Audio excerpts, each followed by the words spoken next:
Morning, everybody. Jai Hind. We are just waiting for Amardeep to join us before we start. Meanwhile, any Hi. thoughts, any questions, any concerns? There's Amardeep. Hi, Amardeep. Welcome. Hi, I'm sorry, I'm just about 2 minutes late. Yeah, no Yeah, no. problem. No problem. How are you doing? All good, all good. Yeah, good. So I Nice. think we'll just get straight into it, Amardeep, because this is a longish episode.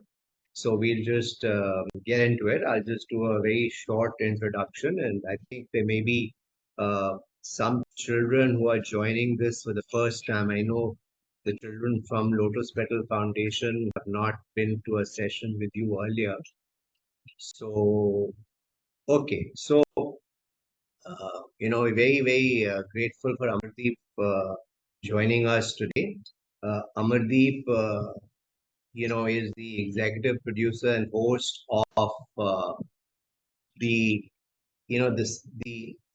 series that we are seeing currently, which are on Guru Nanak's travels, and the concept that Amardeep is very passionate about is oneness.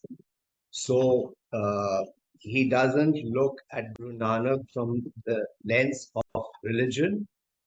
It is the concept of oneness. Okay. So Amardeep is a resident of Singapore. He, started life just like any normal guy, I would say. School, he's an engineer. Then he did a master's in business administration from Chicago. And then he worked for 25 years. He was head of Asia Pacific region for American Express for revenue management. And then something happened. And now Amardeep is following his true passion. And if you ask him, he said, if you even think passion has to be created, it's not that all these things were nowhere in his life earlier. These things were always there, and he continued to nurture these passions. And I'm just making this point because when we talk amongst each other every week, almost the subject is coming on some form or the other. So your interest eventually could end up becoming your passion. And Amardeep, left one in this thought with me that you have to create your own passion. So Amardeep is what you call now a visual ethnographic researcher. And I think in the course of the episode today, you will see, how what he has put together is based on a lot of research. Okay, and what I'm going to ask Amardeep to do is, besides the normal introduction for this particular session, Amardeep, if you can just introduce the full series a little bit so that the new children get some context. I know we are on, today we're going to do 17. And so they would have missed 1 to 16, which they can go and see. And what's special about today is that we're going to telecast it in Hindi. Normally, we've been doing it in English, and Amardeep has made the effort of actually uh, now having it out there in English, Hindi, Urdu, and Punjabi, which is a phenomenal effort. And you'll see when we are doing it, he's actually, it's his voice in all of them. At least I've heard three of them. So fourth, Urdu, I guess, is also yours, Amardeep. Yeah, So it is. without much ado, Amardeep, thank you so much for joining us. Really appreciate time and effort. And so over to you, a little introduction about the full series totally, and then about 17. And Manisha, we'll take a break after Delhi. It's about 29, little after 29 minutes, and then Amardeep can do the second piece of it because it's a longish episode. Okay, over to you, Amardeep. Yeah. No, thanks to Jeevan. Thanks to my good school again for giving this opportunity and for continuing this mammoth effort now, which has been on for about close to 17 episodes, close to, I think, 15 months we've been on this, right? So thank you so much. Just a quick background for those who are coming here, first timers. This, while series is best understood in terms of a life and times and the messages of Guru Nanak and about his integration and his efforts to understand different cultures, thoughts, philosophies, and why he took such a massive journey, which unfortunately in India we have not embraced in our syllabuses and while worldwide we're taught about Marco Polos and Columbuses and others, who've traveled a lot, but here's a saint from the Indian subcontinent who made such a massive effort in his lifetime to travel across a vast geography, uh, becoming potentially some with some estimates, there are these varying estimates, but by some estimates, which is more rational, is that he's the second most traveled person after Ibn Battuta. Now, interestingly, if you ask people of faith, they will say he's the most because he has to be the most, right? That's not our rationale out here.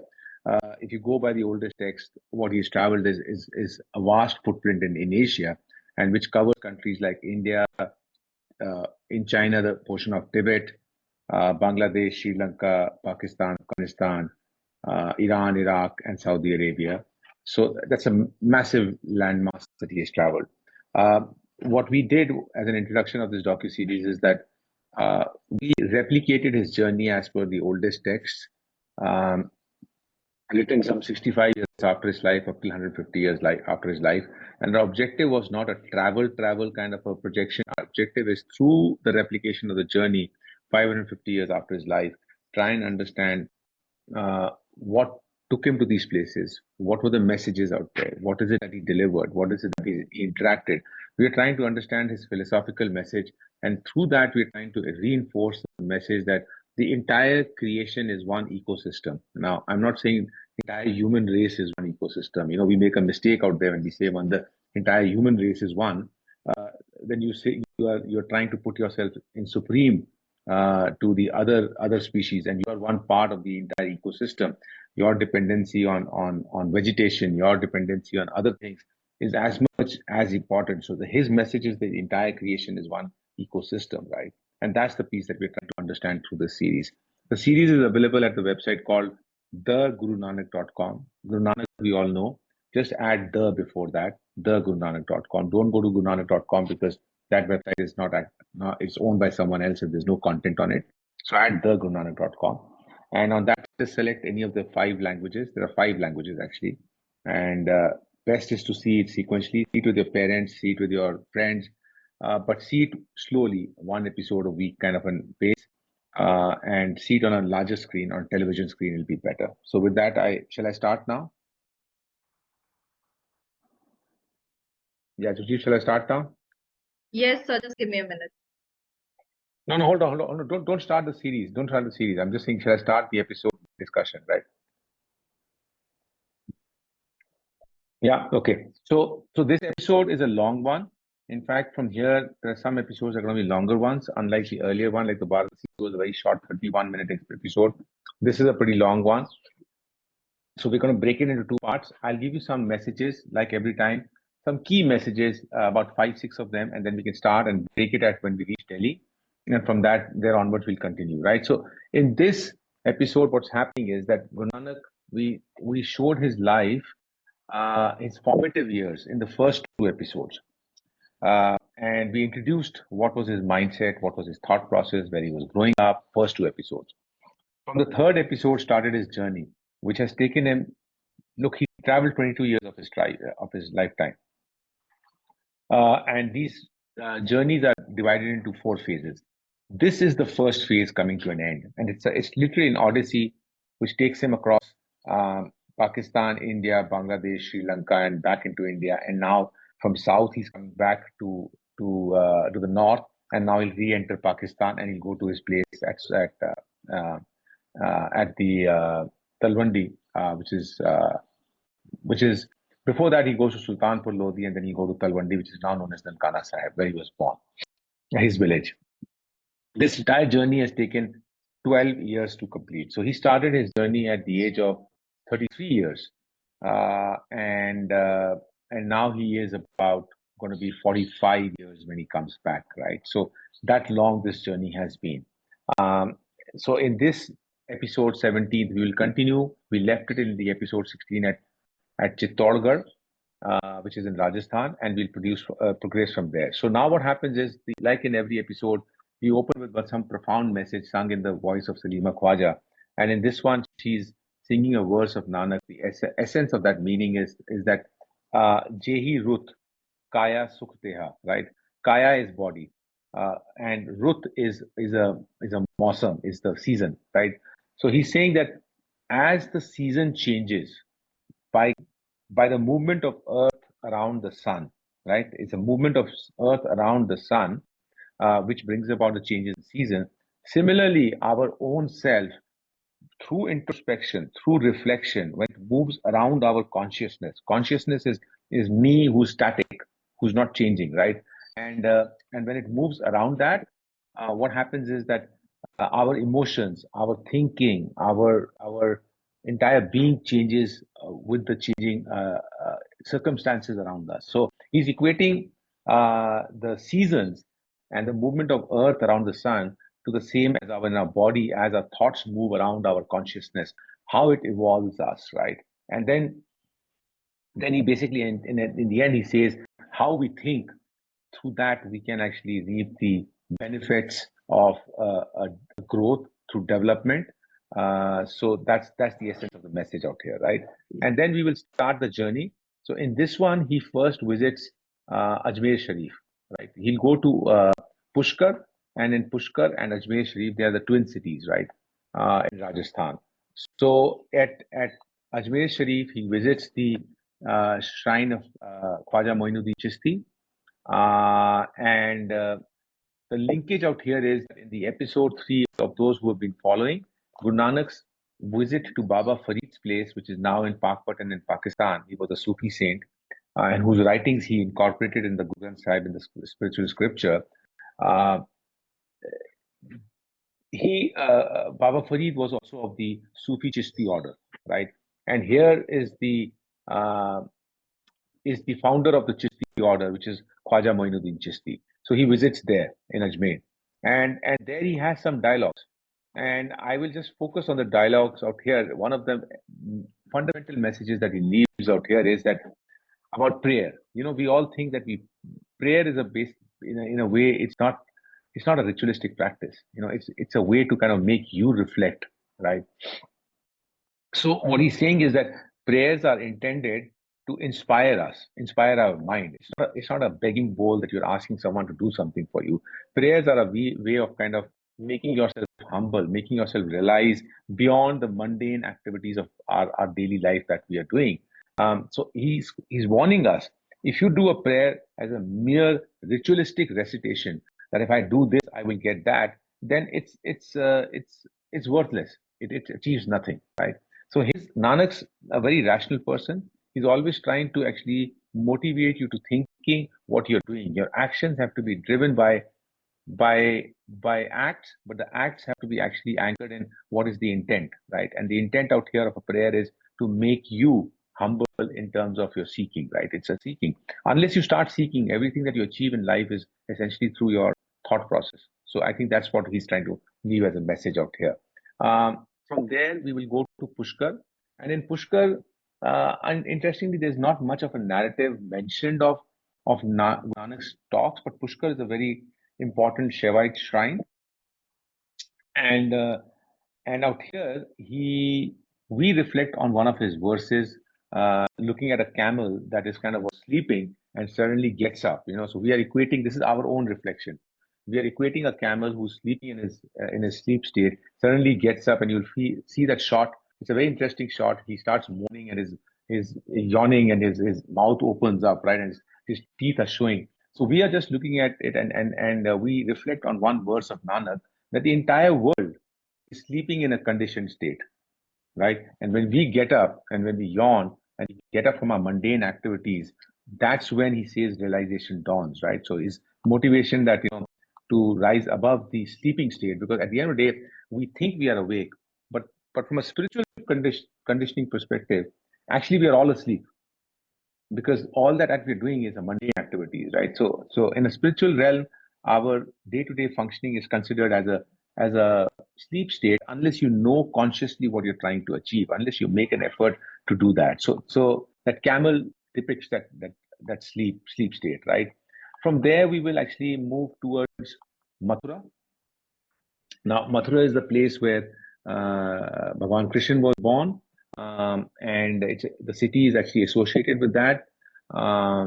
We will touch on some historical perspectives, but the reflection out here is something very profound, very profound. Nanak actually says, Ketiyan Kan Kahaniyan. Kan is basically the father of Krishna, and so essentially he's trying to say there are many spiritual stories, there are many epics, there are many spiritual stories, right? But essentially, all these stories are written actually to make the human mind delve into the philosophy of existence. That's the only purpose of these epics, right? And if we take the epics as the achieve all or the end result, then we are missing the point that what they were written for. So you need to take them as a symbolic text to understand the message that they're trying to give. And interestingly, out here, I do want to talk about briefly, which comes elsewhere, but because Bhagwan Krishna is actually associated with the consciousness, right, which gives us a supreme message to the Bhagavad Gita in the Mahabharata, right? The epic of Mahabharata. Now, the mind which actually does not try and understand Mahabharata from a deeper philosophical context will see it as a battle between two armies, two princely families, right? Pandavas and Kauravas. But actually, the philosophical meaning of Mahabharata, actually, some interpreted it as a deeper meaning, is that the five Pandavas represent the five senses of our consciousness. Consciousness is Krishna, who's not wavering, who's not changing, who's giving the Gita, who's giving the message, right? And the five elements of our body, which is our senses, not elements, senses, which drive our behavior: eyes, mouth, nose, ear. You know, the five elements which are there through which we actually take in information and we act. You know, the five organs of action: hands, feet, and so on and so forth, mouth, speech. So they say that five actions of hearing, of absorbing information, and five organs of actions are essentially the Pandavas, right? Because the goodness needs to come out of that. The Kaurav is basically the hundreds of, because there were multitudes of brothers, right, in that army, and they are the multitudes of vices inside our body, and this battle is internally against those hundreds of vices which are always there around us. You kill one, the other will arise, right? And how these five actually have to fight that, right? So that's the essence of the philosophical message of Mahabharata out here. Okay, so from there, the he moves on into the Vaishnava shrine in Mathura, which is the Keshav Deva temple. Keshav Deva temple is now totally transformed. It's a very modern place. You don't find the strands of the past where at that time when he would have been. I assume it would have been a very, very different shrine. But there he's talking, giving a very profound message of mindfulness. He's using the word sahaj. Sahaj is basically to be in an equipoise. Sahaj is balance, right? So he's saying, he sings a verse there. The achievement of whatever one desires to achieve in life has to be done through equipoise, mindfulness, being aware of your actions, and consciously balancing them, right? So that, and you don't lack empathy in the world. You try and empathize. You try and find. You have to have that they say in Hindi is karuna bhav, right? So to have the empathy for the others around you, and facing the challenges, knowing that challenges are always there in life, right, for every one of us, and trying to find the equipoise to figure out how to lead the life, right? So that's the message that he's giving in terms of unity, right? And from there, I think we'll stop there at Mathura, because from there, then when we'll enter Delhi, we'll be at about, I think, around 24-25 minutes into the episode. As we enter Delhi, just stop. There will be a profound message about a dam, and we will talk about that. So over to you.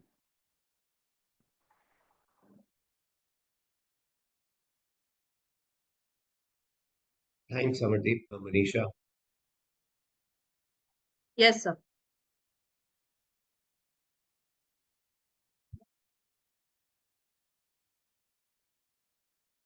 If you have any questions, just keep them with you and we'll take them up probably in the end.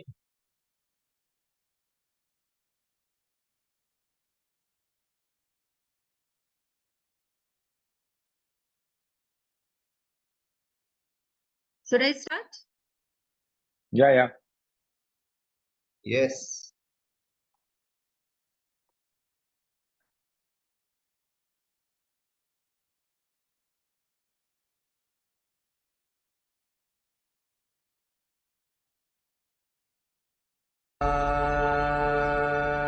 प्रवास क़याम, यह 12 साल की लंबी उदासी के बाद परोपकारी मुसाफिर की 5 नदियों की भूमि पर घर वापसी है, जहां से जल्दी ही अगली उदासी शुरू होती है। यह उन संतों की यादों को ताज़ा करता है जिनके रूहानी अमल गुरु नानक के साथ मेल खाते हैं।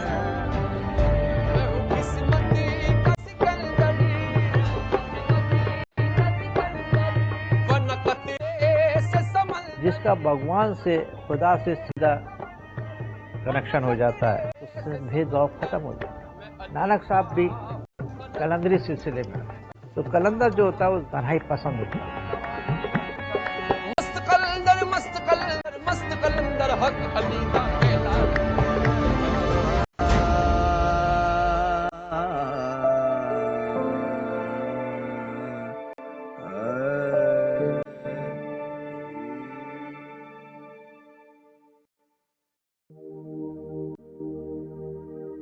एक ओंकार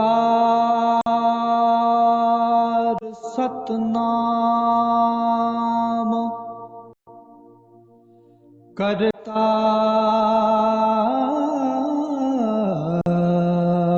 पुरख निर्भय निर्वैर अकाल मूरत अजूनी सबा गुर प्रसाद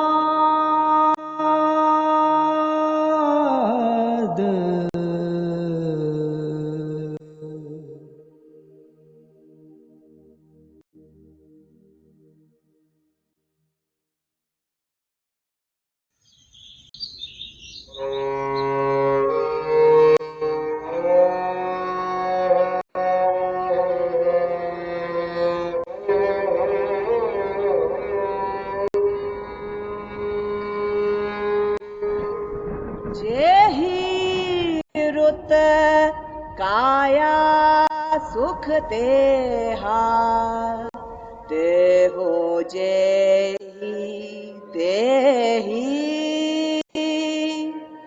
नानक रुत सुहावे साई बिन नावे रुत केहि। जैसे धरती का सूर्य के चारों ओर घूमने से मौसम बदल जाता है, वैसे ही हालात मनुष्य के मिजाज पर असर अंदाज होते हैं। गुरु नानक ने फरमाया कि हालात से सीखकर की गई आत्म परचोल से हम लाभ उठा सकते हैं। गुरु नानक और भाई मर्दाना ने चित्तौड़गढ़ से उत्तर की ओर सफर शुरू किया और अजमेर, पुष्कर, मथुरा, दिल्ली, पानीपत, तख्तूपुरा, सुल्तानपुर लोधी, पट्टी, कविंडी, जामन, डेरा चाहल होते हुए ननकाना साहिब पहुंचे। सबसे पहले उन्होंने चित्तौड़गढ़ से अजमेर का सफर किया।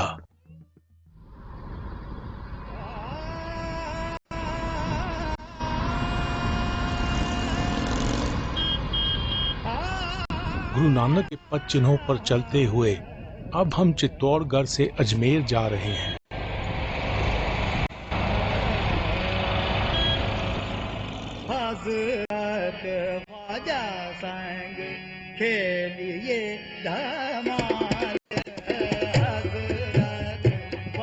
अजमेर शहर इंडिया के राजस्थान राज्य में अन्ना सागर झील के आसपास आबाद है।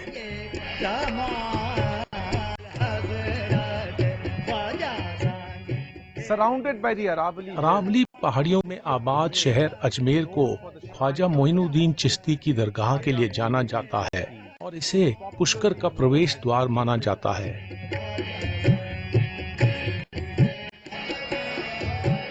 हम ख्वाजा मोइनुद्दीन चिश्ती की दरगाह पर जा रहे हैं जो तारागढ़ पहाड़ी की तलहट्टी में है।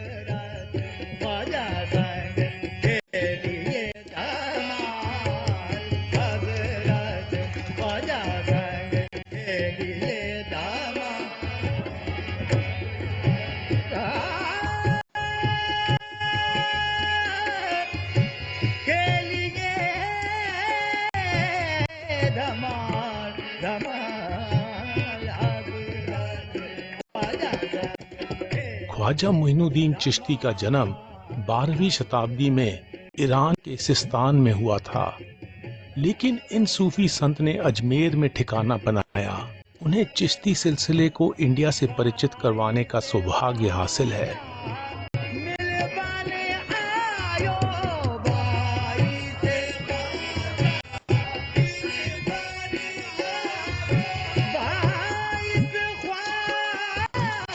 चिश्ती सिलसिले के सोच में सामा महत्वपूर्ण है, जिसमें कव्वाली गायन के माध्यम से खुदाई को हाजिर होने के लिए पुकारा जाता है।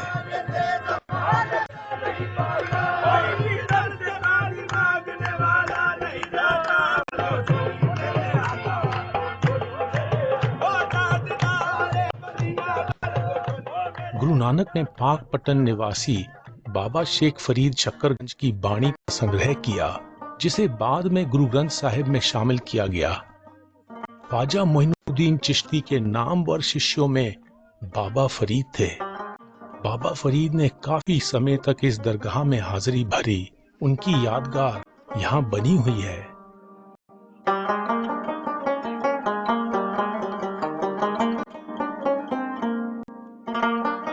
इस दरगाह में गुरु नानक की मुलाकात ख्वाजा मोइनुद्दीन चिश्ती के चेलों अलाउद्दीन और सगरासुद्दीन से हुई।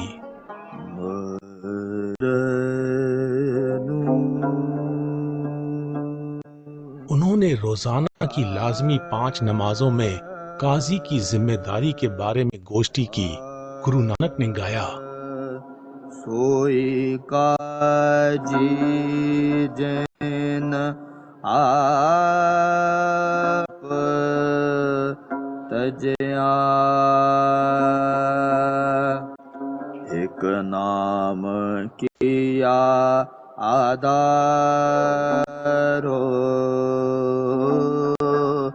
ओ है भी होसी जाए ना जासी, सच्चा सिरजनहारो, 5 वक्त निवाज गुजारे, पढ़े कतेब कुरान,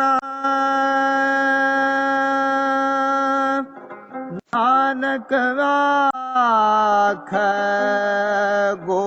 गोरस दे रहो पीना खाना।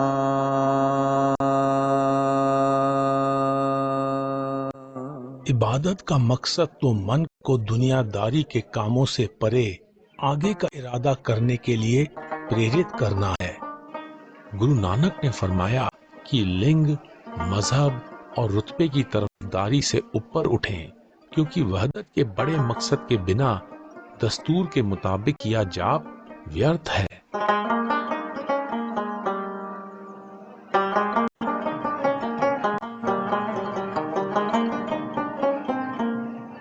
गुरु नानक और भाई मर्दाना ने अजमेर से अरावली पहाड़ियों को पार किया और नजदीकी शहर पुष्कर का सफर किया।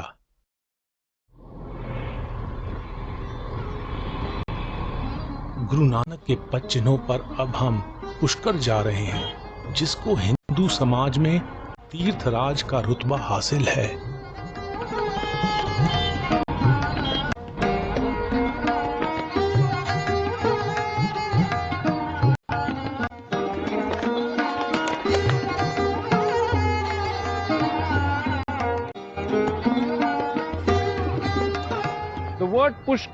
पुष्कर शब्द का अर्थ कमल का फूल है, जिसे ब्रह्मा का आसन माना जाता है। हिंदू मजहब की त्रिमूर्ति में ब्रह्मा की इबादत कायनात के सृजनहारे के तौर पर होती है।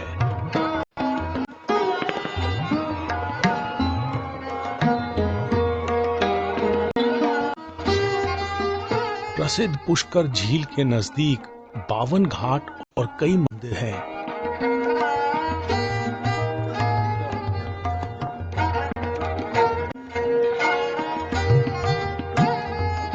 इनमें से एक घाट 10वें गुरु नानक गुरु गोबिंद सिंह को समर्पित है। पुष्कर झील के नजदीक जगत पिता ब्रह्मा मंदिर है।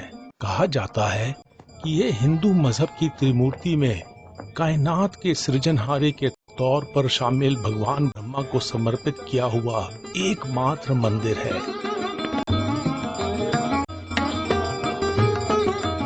हम अब पुष्कर गुरुद्वारे जा रहे हैं।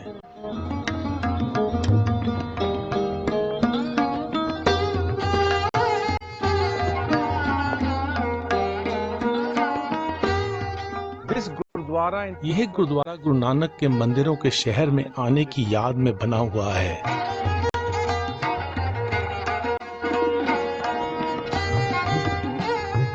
पुष्कर सिर्फ तीर्थ स्थान के तौर पर प्रसिद्ध नहीं है, बल्कि यहाँ इंडिया का सबसे बड़ा ऊंटों और पशुओं का मेला लगता है, जिसे कार्तिक मेला कहा जाता है।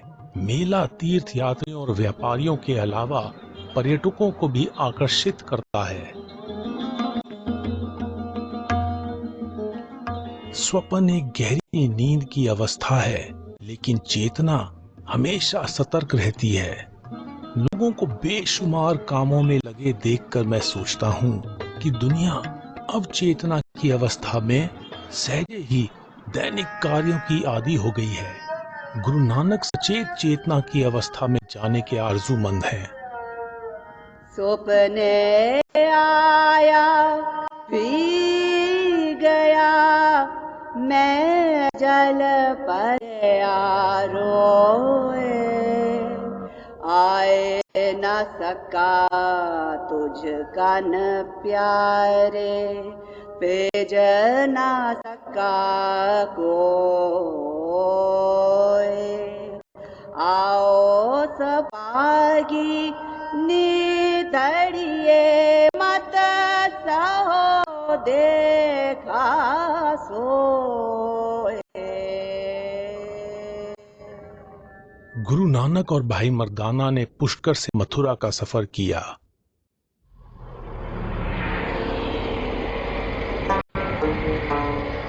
गुरु नानक के पद चिन्हों पर चलते हुए अब हम मथुरा जा रहे हैं।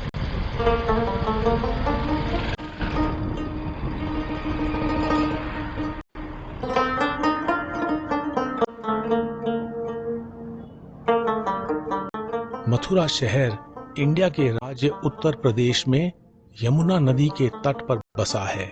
ये हिंदू मजहब के सप्तपुरी में शामिल है, जिसके तहत 7 शहरों को पवित्र माना जाता है। मथुरा भगवान कृष्ण की जन्मभूमि है।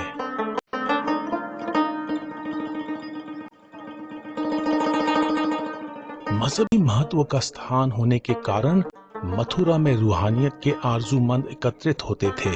इन लोगों के साथ गोष्ठी करने के लिए गुरु नानक इस शहर में आए थे। मेहरबान जन्मसाखी में दर्ज है कि गुरु नानक और भाई मर्दाना मथुरा में अपने कियाम के दौरान केशव देव मंदिर गए, जो भगवान कृष्ण के जन्म को समर्पित है।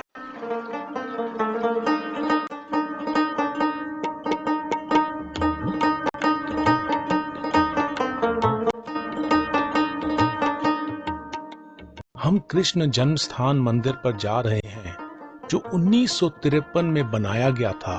पहले इस स्थान पर केशव देव मंदिर होता था।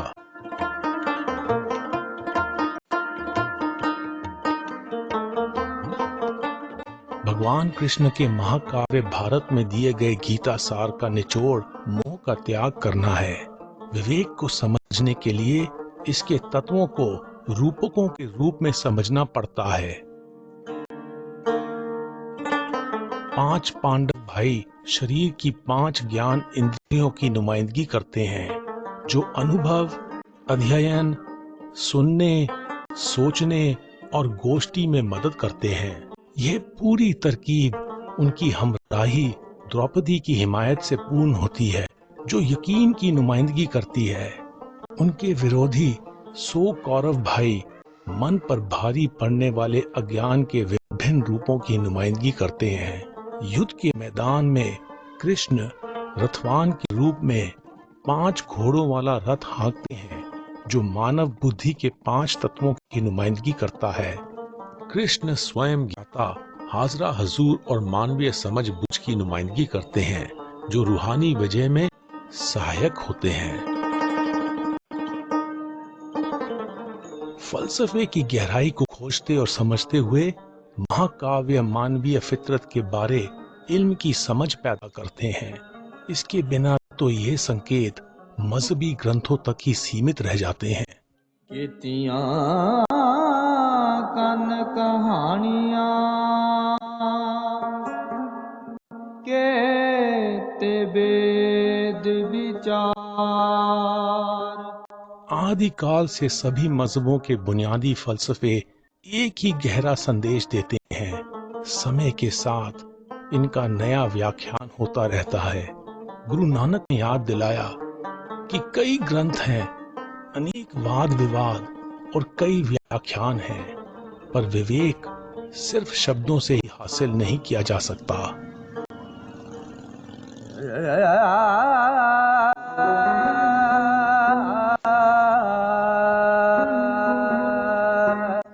केशव देव मंदिर में गोष्ठी के दौरान वैष्णव मत के जियारतियों ने गुरु नानक से सवाल किया कि निरंकार के साथ जुड़ने के लिए कौन सी सेवा की दरकार है और कौन सा नियम है। जवाब में गुरु नानक ने गाया, सहज मिले मिलया परवान, नाथ स्मरण नाम जान, ठाकुर में दास दास में सोए, जय देखा तह अवर न कोई, गुरमुख भगत सहज कर पाए,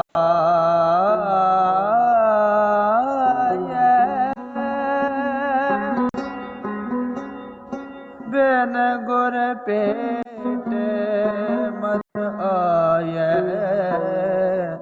जाए। खबरदारी के साथ मनुष्य अपने कार्यों से बाखबर रहता है और सहजता अमलों में चौकसी के साथ तवाज़न कायम करने का कार्य है। हम बहुत दब्बू हो सकते हैं और इंसाफ के लिए आवश्यक साहस हार सकते हैं या अधिक कठोर हो सकते हैं और हमदिली की भावना में शून्य हो सकते हैं। गुरु नानक ने फरमाया कि सहज का अर्थ खबरदारी, दृढ़ता, वैश्विक प्रेम और कुदरत के नियमों को मानने वाली एकजुटता है। यह सृजनहारे के साथ एक होने का कारगर रास्ता है। हम मथुरा के गुरुद्वारा नानक बगीची जा रहे हैं।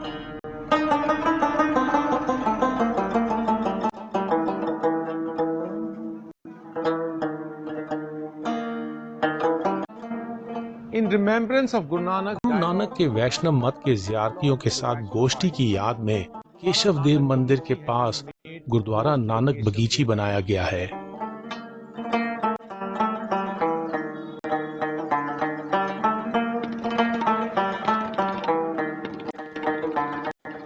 हम यमुना नदी के घाटों पर जा रहे हैं।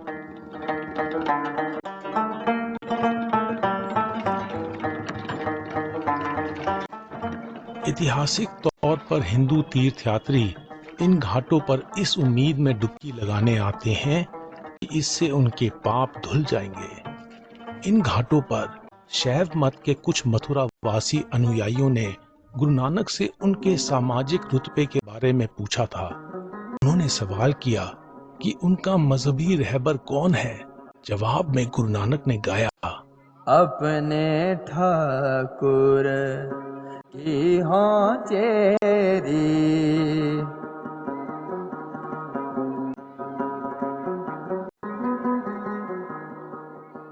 चरण गहे जग जीवन प्रभ के,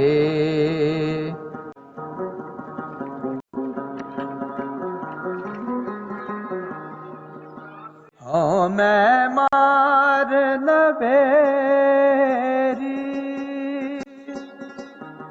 गुरु नानक ने कहा कि दूसरों की सेवा उनका सामाजिक रुतबा है। नम्रता से उन्होंने अपने आप को दासी के बराबर बताया, जो हाजरा हजूर की सेवा में स्वयं को कुर्बान कर देती है। उन्होंने दावा किया कि उनका मजहबी रहबर विवेक है, जिससे अहंकार का खात्मा होता है। गुलामी को आमतौर पर बंदी बनाने से जोड़ा जाता है। दुर्भाग्य से हम मन की गुलामी को नजरअंदाज कर देते हैं, जो पहचान और लालसाओं के मोह में फंसा हुआ है। हम अब यमुना नदी के किनारे एक स्थान पर जा रहे हैं जिसे उदासीन बिरादरी ने बनवाया था।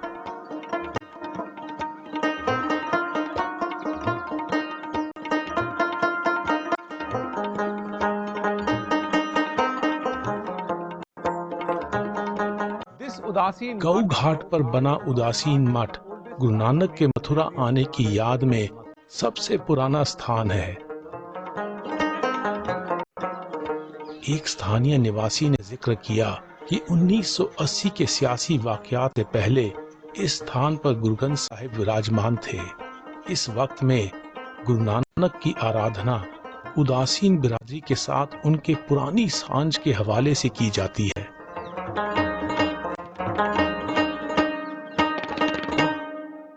गुरु नानक और भाई मर्दाना ने मथुरा से दिल्ली का सफर किया।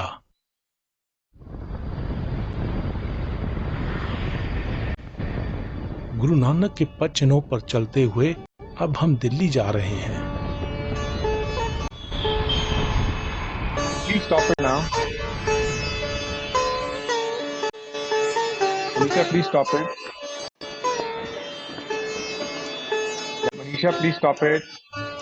यमुना नदी के तट पर आबाद दिल्ली इंडिया की राजधानी है। Rajiv, please stop the video. छठी शताब्दी से बसे इस शहर के Thanks. Yeah. All right. So we've now entered Delhi. So from here, there'll be lesser of philosophy in 2-3 places, and then we'll quickly go through a lot of sites and enter into Pakistan. Right. The one message out here you'll find is at about 25 minutes is that when Guru Nanak gives this profound message of a dike is a band, a dam. So he's talking about the dikes that we have to build in our minds, right? The flow of thoughts in our mind is like a river, right? And to achieve an abundance of positive thinking and positive actions, one has to dike the negative thoughts, right? and he will sing this profound verse out here. Andhi kami and man andhe tan and, right? So andha, so andha is the blind person who's not able to dike these thoughts, right? So once the dam busts, then there can be no boat or a raft to oar through it, because once the actions, when the thoughts, negative thoughts lead to a busting of your entire psyche, then there will be a total flood of actions, which will be negative actions, right? So then he says out here, Bandh tutta bedi nahi, na tulha na haath. Bandh means the dam when it breaks. Bedi is a boat. The boat is not going to be there with you. Tulha na haath, right? So your hands will be not there to oar yourself towards this massive gush of water which will flood in terms of your wrong actions. So that's a profound message that he leaves out here, right? Moving on from there, we will enter Panipat. So in Panipat, there is a Bu Ali Kalandar shrine. Now, at the Bu Ali Kalandar shrine, he was again another saint of that era. The Kalandar, he was from the Kalandar order. So there are different orders in the Islamic Sufi world. So there are the Chishti order, the Kalandar order, and so on and so forth. So he was from the Kalandar order. Now, Kalandar, the word Kalandar in Hindi refers to someone who is a mystic, someone who is boundaryless, right? So someone who breaks the conditioning of existence, who questions why things are the way they are. They are the Kalandar. So that's why they're known to be as mystics without judgments, without conditioning, and so on and so forth. That was the original intent, right? So you'll find some good Qawwali out here. Then there is a message, very profound message out here of Sijda. Sijda is bowing, right? Is and the message out here is bowing is an act of submission of intellect, of your ego. So most of the times when we go to shrines, we are bowing in potentially an unconscious act of just because everyone else is doing so, right? Just because it's a place of religious denotion, so we must do this, right? But what's the intent behind bowing, right? Why do you give respect? Why do you bow in front of your parents? Why do you bow in the Indian tradition in front of your teachers? Actually, you're submitting your ego, you're submitting your hardened intellect, right? To say that I am willing to learn, I respect you. I look in front of your parents. The bowing action is an indication which says that you have more experience than me. You are the one who gave me birth, right? You are the one who gave me a place in this world. So I respect to learn from your experience, wisdom. With your teachers, you bow in front of them because they teach you. And similarly, in a place of spiritual congregation, the bowing is basically an act of humble submission of your egoistic tendencies versus what we have made of it today as a thoughtless practice, right? So that's the actually message that he's giving out here. We will thereafter enter Sultanpur Lodi. You will have one or two verses there, but from Sultanpur Lodi, that's the place from where he started his first odyssey. That's in the India side in Punjab, and you will then enter a place called Patti. Patti in Punjab is right at the border of India and Pakistan border, and here the act of observing farmers doing plantation of crops, right, is going to invoke a very profound verse wherein Guru Nanak talks about this body being a farmland.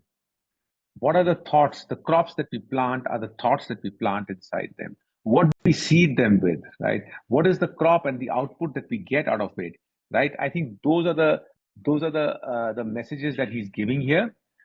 He's comparing our body to that of a field and to that of the actions of a farmer who sweats it out. So our consciousness is like a farmer, right? And ultimately, what do you harvest out of this body, right? And the thoughts and mind, right? That's the message that he's giving out here.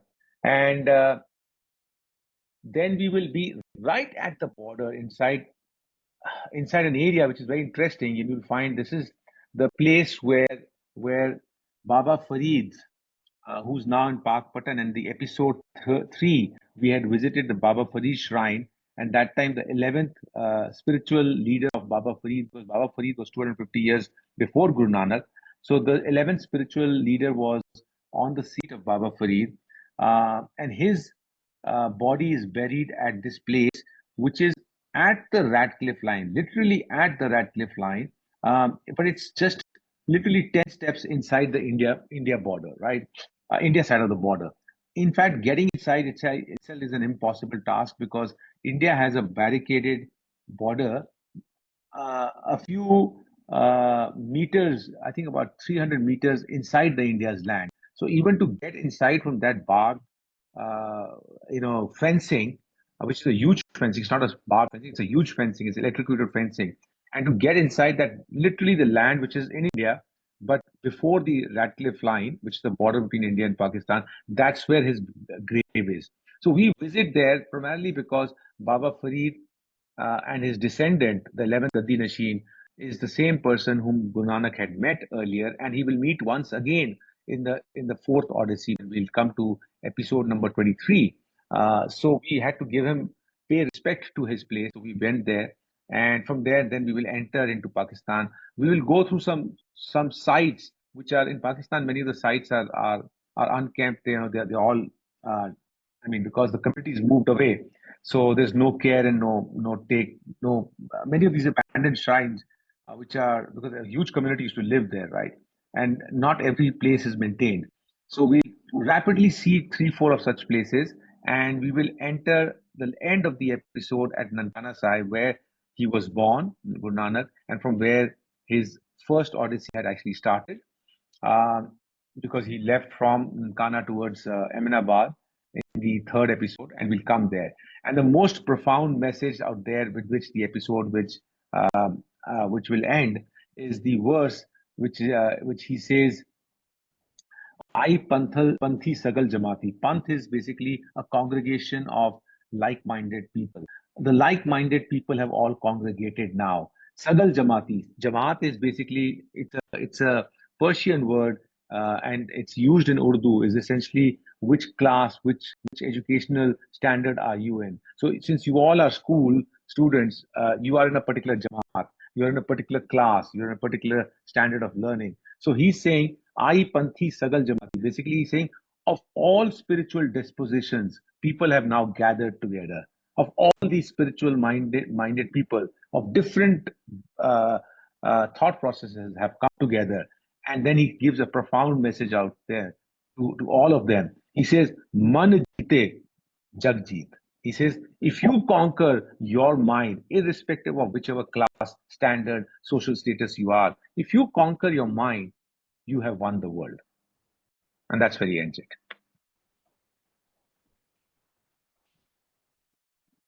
All right, so you can play it. Yeah, so if you have any questions, you can also put them in the chat, I think, now, and we'll keep trying to take them. Just put all your questions in the chat right now for the first half, if you have any, and we'll just take all of them at the end. Yeah, or you can even ask at the end, either way, whichever you. Yeah.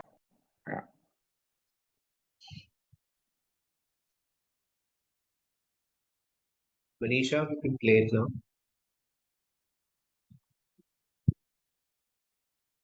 Should I start, sir? Yes. Yeah, 1 minute.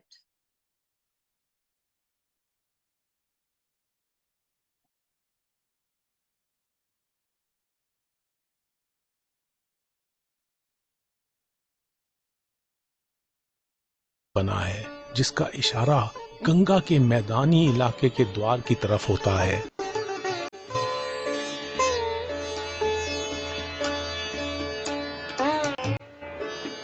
Delhi, the capital of India. India की राजधानी दिल्ली कई राजाओं की गवाह है, क्योंकि यह सदियों से हुक्मरानी का केंद्र रही है।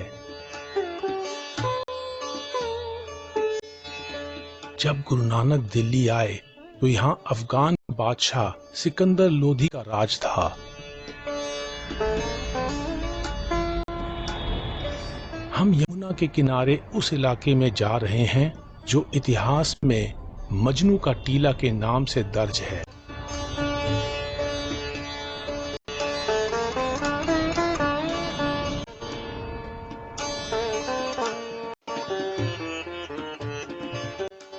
यह नाम ईरानी सूफी संत फकीर अब्दुल्ला से आया है, जिन्हें मजनू के नाम से भी जाना जाता है, वह जो अपने प्यारे के प्यार में खोया है।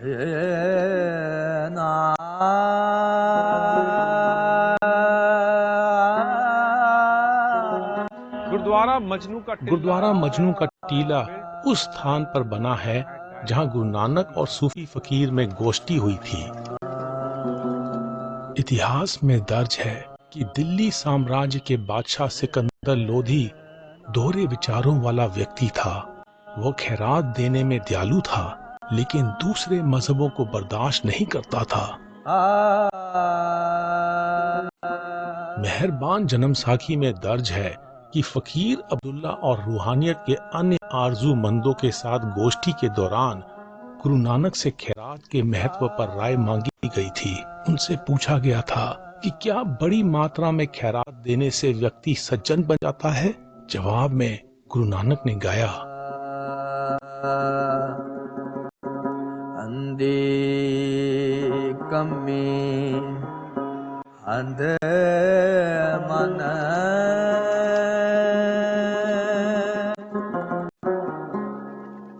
मन अंध तन अंध चिकड़ला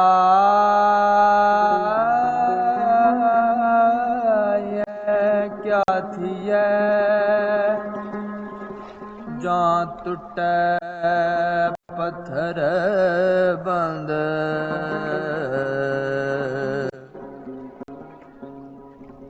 बंद टूटा बेड़ी नहीं ना तुल्हा ना हाथ नानक सच्चे नाम विण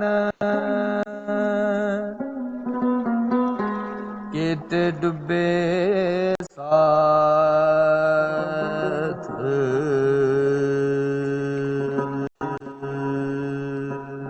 यह गलत फहमी है कि खैरात देने से नाइंसाफी नजरअंदाज हो सकती है।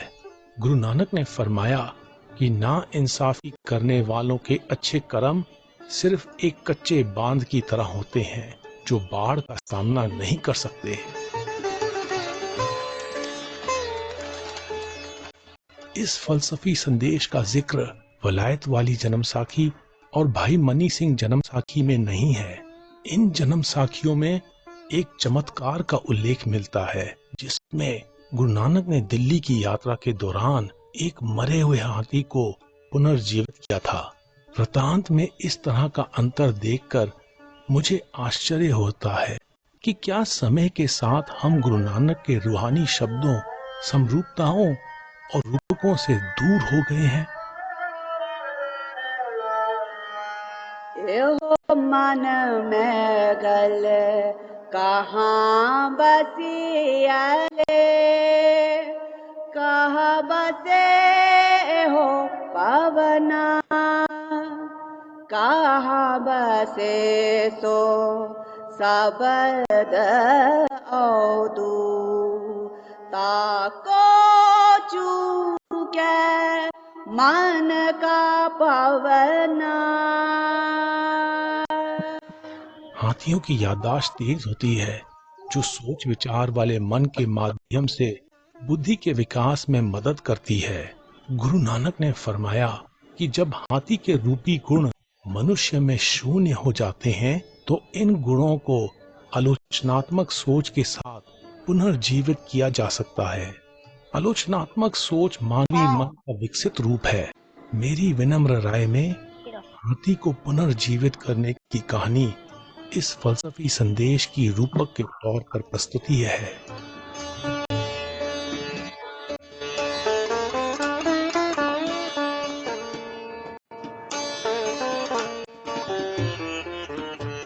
मजनू का टीला से 8 किलोमीटर के फासले पर गुरुद्वारा नानक प्याऊ है, जो दिल्ली में गुरु नानक को समर्पित एक और जगह है।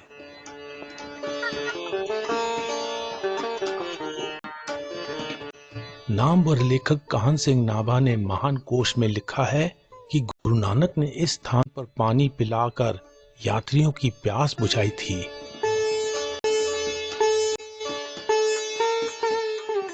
मेरी विनम्र राय में ये कुआं विवेक के खजाने का रूपक के तौर पर नुमाइंदगी करता है। गुरु नानक ने लोगों की रूहानी प्यास बुझाने के लिए ये मार्गदर्शन दिया। गुरु नानक और भाई मर्दाना ने दिल्ली के पश्चिम की ओर पानीपत का सफर किया। गुरु नानक के पद चिन्हों पर चलते हुए अब हम पानीपत जा रहे हैं।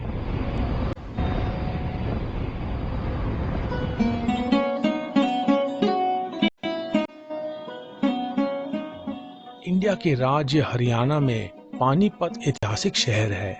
महाकाव्य महाभारत के अनुसार शहर की स्थापना पांडव भाइयों ने की थी। यह शहर अपने बुनकरों के लिए प्रसिद्ध है और मुख्य राजमार्ग पर स्थित होने के कारण रणनीतिक रूप से महत्वपूर्ण है। यह 3री शताब्दी के व्यापार और यात्रा मार्ग पर पड़ता है, जो उप महाद्वीप और मध्य एशिया को जोड़ता है। हम पानीपत में बू अली कलंदर शेख शरफुद्दीन की दरगाह पर जा रहे हैं, जो 14वीं शताब्दी के मुस्लिम संत थे और शाह शरफ के नाम से लोकप्रिय थे।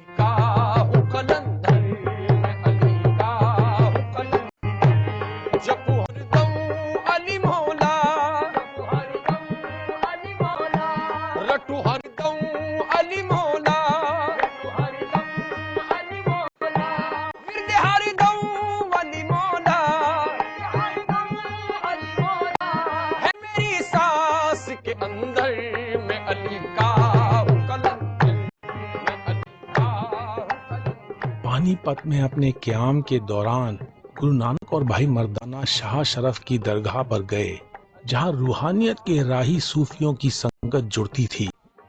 शेख ताहिर को शेख इदुल कबीर के नाम से भी जाना जाता है, लेकिन जन्म साखियों में उनका उल्लेख शेख ततिहार के रूप में किया गया है। गुरु नानक और भाई मर्दाना को गहरे विवेक वाले शब्दों का गायन करता सुनकर शेख ताहिर ने मजार में उनका स्वागत किया। गुरु नानक और भाई मर्दाना ने शेख ताहिर से गोष्ठी की, जो उस समय पानीपत में बू अली शाह कलंदर के मजार के रूहानी रहबर थे।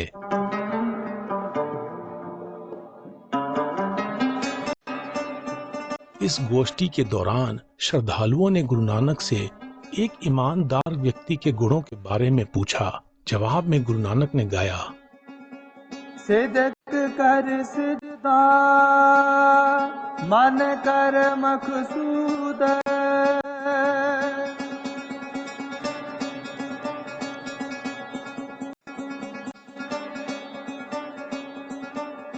जे तेरे देखा तेह तेरे मौजूद, जे तेरे देखा तेह तेरे मौजूद। गुरु नानक ने फरमाया कि सदाचारी व्यक्ति की दृष्टि मजहबों के शिष्टाचार से कहीं बड़ी होती है। उनके लिए सजदा का अर्थ विनम्र होना और अपने ज्ञान के अहंकार को चढ़ावे के तौर पर चढ़ा देना है, जिससे सबको एक देखने वाली नजर की बख्शिश होती है। तो नानक साहब एक संदेश लेके निकले थे, जो लोगों को जगह जगह संदेश दिया, प्यार मोहब्बत का, भाईचारा, कि बड़ों का आदर करो, छोटों से मोहब्बत करो, गरीबों से मोहब्बत करो। जिसका भगवान से, खुदा से सीधा कनेक्शन हो जाता है, उससे भेदभाव खत्म हो जाता है। वो सबको एक मान सम्मान की तरफ से देखता है और सबको अपने गले से लगाता है। नानक साहब भी कलंदरी सिलसिले में आते, तो कलंदर जो होता है वो ज़्यादा लोगों को साथ नहीं रखता, तन्हाई पसंद होता है। मस्त कलंदर हक अली दा पहला नंबर, अली दा पहला नंबर, अली दा पहला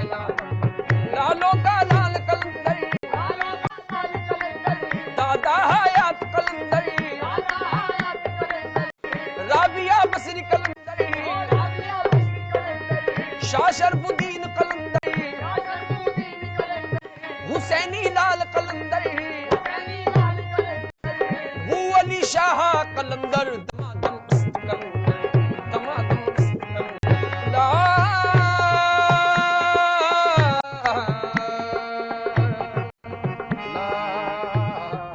गुरु नानक और भाई मर्दाना ने पानीपत से पंजाब के तख्तपुरा का सफर किया।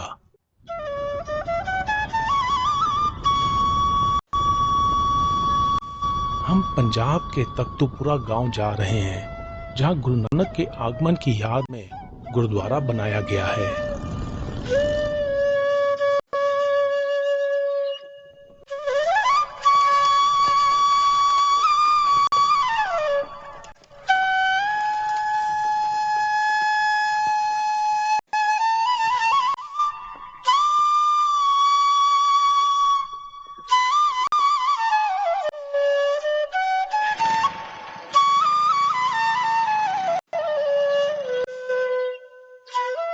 गुरु नानक और भाई मर्दाना ने तख्तपुरा से सतलुज नदी को पार किया और सुल्तानपुर लोधी का सफर किया। गुरु नानक के पद चिन्हों पर चलते हुए अब हम सुल्तानपुर लोधी की ओर बढ़ रहे हैं।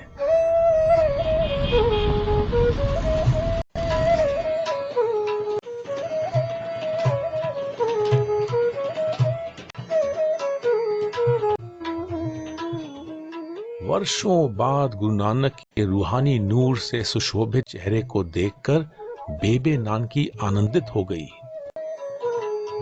सुल्तानपुर लोधी के लोग गुरु नानक से मिलने को उतावले थे, जिन्होंने शहर के मोदी खाना में मोदी के रूप में काम किया था।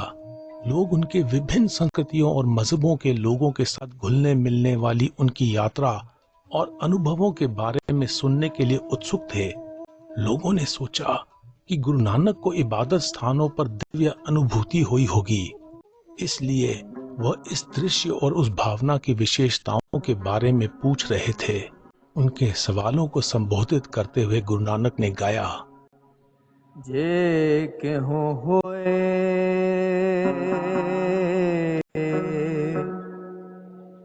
ता केहू दिसै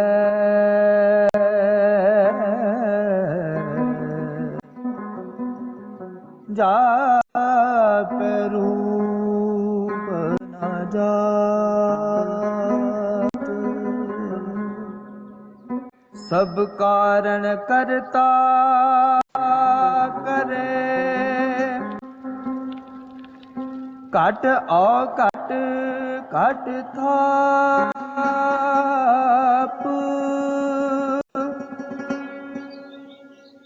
आखण आखा नानका आख न जापै आख न जापै मनुष्य की धारणा है कि पदार्थ, मन और चेतना एक दूसरे से भिन्न है। गुरु नानक ने जोर देकर कहा कि निर्गुण और सरगुण, नाजर और हाजिर आपस में जुड़े हुए हैं, जिसका अर्थ है कि सृजनहार निरंकार है और वो सर्वव्यापक शक्तिमान है। वह हाजिर है लेकिन अथाह है। मनुष्य अपने कर्मों से ही इलाही को हासिल करता है या उससे दूर हो जाता है। सुल्तानपुर लोधी से हम गुरु नानक के पद चिन्हों से कुछ घुमाव लेकर सोहल ठट्टी जा रहे हैं, ताकि हम भगत सैन की यादों से जुड़ सकें। भगत सैन का फलसफा गुरु नानक से मिलता है।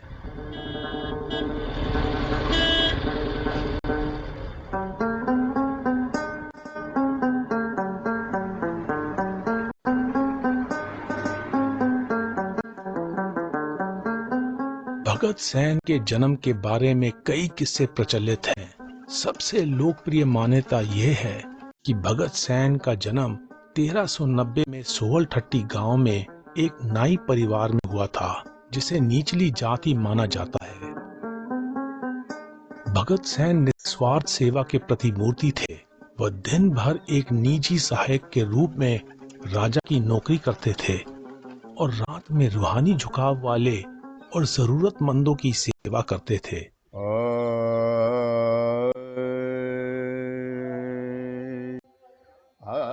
भगत सैन का समय गुरु नानक से बहुत पहले का है। हालांकि वे एक दूसरे के साथ नहीं मिले, लेकिन उनके विचार मिलते हैं। दोनों अद्वैतवाद के हिमायती थे, दोनों निस्वार्थ सेवा के समर्थक थे और जाति व्यवस्था को रद्द करते थे। भगत सैन का एक शब्द गुरु ग्रंथ साहिब में दर्ज है।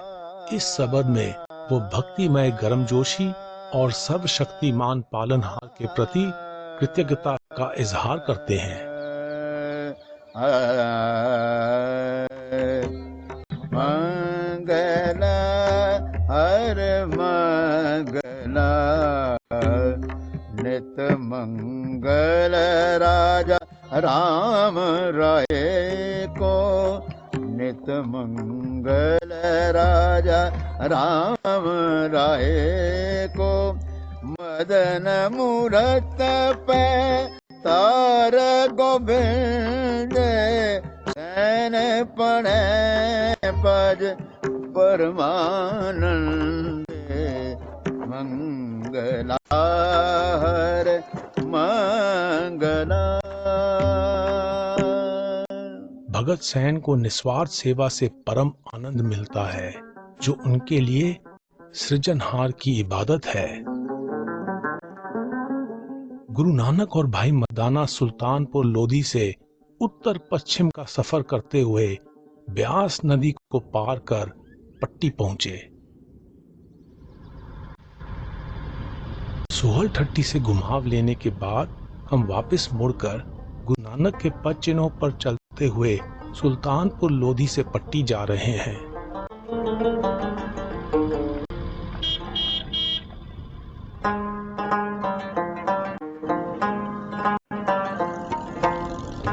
पट्टी माझा का ऐतिहासिक शहर है, जो अब इंडिया के पंजाब राज्य में इंडिया पाकिस्तान सीमा के पास है। यह कभी हुक्मरानी और खुशहाली का केंद्र था। 7वीं शताब्दी के चीनी यात्री ह्यून सांग ने इस शहर का उल्लेख किया है। पट्टी में किसानों को खेतों में हल चलाते हुए देखकर गुरु नानक ने उनसे पूछा कि वे अपनी रूह की खेती कैसे करते हैं और एक संतोषजनक फसल कैसे काटते हैं। एक किसान ने गुरु नानक से मार्गदर्शन करने की गुजारिश की। जवाब में गुरु नानक ने गाया, एहो तन धरती बीज कर्मा करो,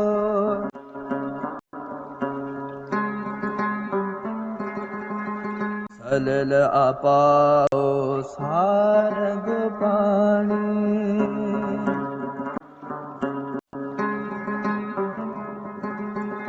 मन किरसान हर हृदय जमाएले,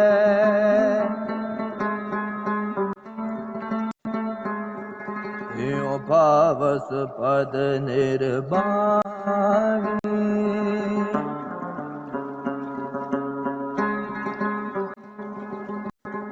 काहे गर्भस मूढ़े माया,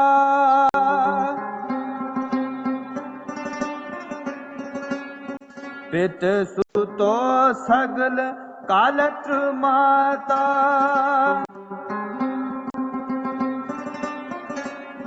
तेरे होए ना अंत सखाया।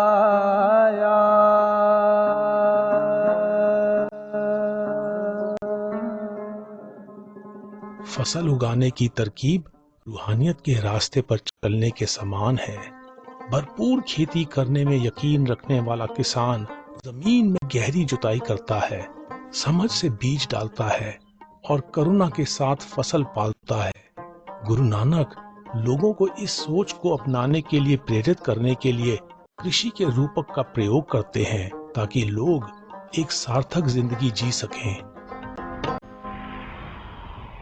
पट्टी से हम गुरु नानक के पद चिन्हों से कुछ घुमाव लेकर इंडिया पाकिस्तान सीमा के पास बाबा शेख ब्रह्म की दरगाह पर जा रहे हैं।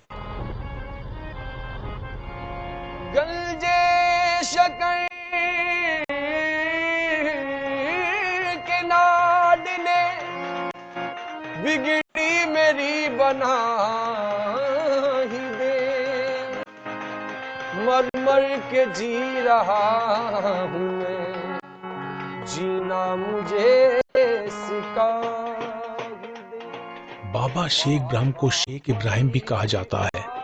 वे बाबा शेख फरीद के रूहानी गद्दी के 12वें उत्तराधिकारी थे। मैं मंगता तेरी गली में बाबा आया। This is the mausoleum यह मजार पीर बाबा शेख ब्रह्म का है, जो पाकपट्टन में गुरु नानक से मिले थे। गुरु नानक अपनी पहली और तीसरी उदासी के दौरान 2 बार पाकपट्टन में बाबा शेख फरीद के दरबार में गए और दोनों बार बाबा शेख ब्रह्म के साथ समय बिताया। इस संबंध से गुरु नानक ने बाबा शेख फरीद की बाणी एकत्र की, जिसे बाद में गुरु ग्रंथ साहिब में शामिल किया गया। बाबा शेख फरीद की रूहानी गद्दी के 12वें उत्तराधिकारी के रूप में पाकपट्टन में जिंदगी बिताने के बाद पूर्वी पंजाब में बाबा शेख ब्रह्म का निधन हुआ। ये इलाका अब इंडिया में है। सन 1947 के विभाजन के दौरान रेड क्लिफ रेखा द्वारा 2 ऐतिहासिक स्थलों के भाग्य का फैसला किया गया। गुरु नानक का जन्म और अंतिम विश्राम स्थल पाकिस्तान का हिस्सा बन गया और शेख ब्रह्म की दरगाह इंडिया में आ गई। इस प्रकार दोनों मजहबों के अधिकांश अनुयायी अपने निवास स्थान के अनुसार किसी न किसी महबूब रहबर के स्थान तक पहुंच से वंचित रह गए। सिख और हिंदू बिरादरी मूल रूप से बाबा शेख ब्रह्म की कब्र की देखभाल करते हैं। ये स्थान सीमा पर बेआबाद इलाके में स्थित है। ये सप्ताह में 1 दिन खुलता है और केवल भारतीय नागरिकों को यहाँ आने की अनुमति है। पाकिस्तानी ज़ियारतियों को पाकिस्तानी रेंजर्स के माध्यम से भारतीय सीमा सुरक्षा बल को अपना प्रसाद देते हुए देखना जज्बाती कर देता है। जो दरगाह पर चढ़ता है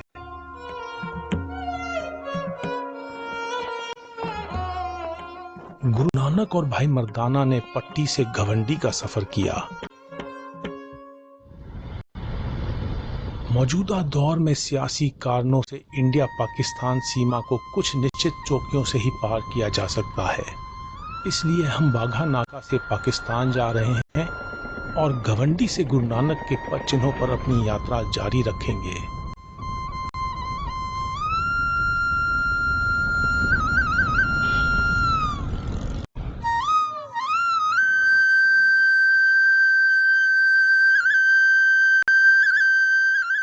घवंडी में हम गुरुद्वारे के बचे हुए एकमात्र गुंबद को देखने जा रहे हैं। कहा जाता है कि इस गुरुद्वारे का निर्माण गुरु नानक की इस इलाके की यात्रा की याद में किया गया था।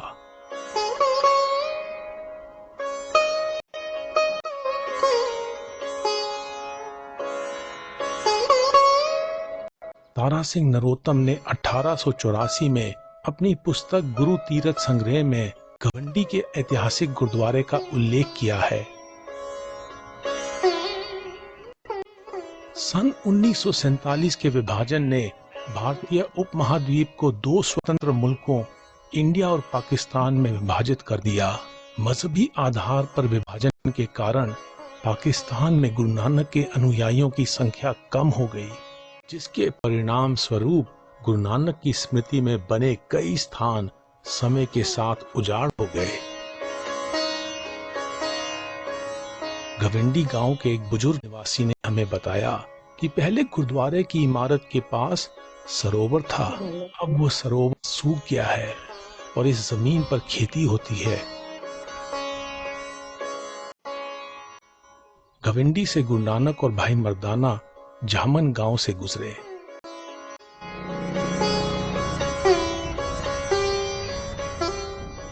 गुरु नानक के पद चिन्हों पर चलते हुए अब हम इंडिया पाकिस्तान सीमा के पास जामन गांव में गुरुद्वारा रोड़ी साहिब जा रहे हैं।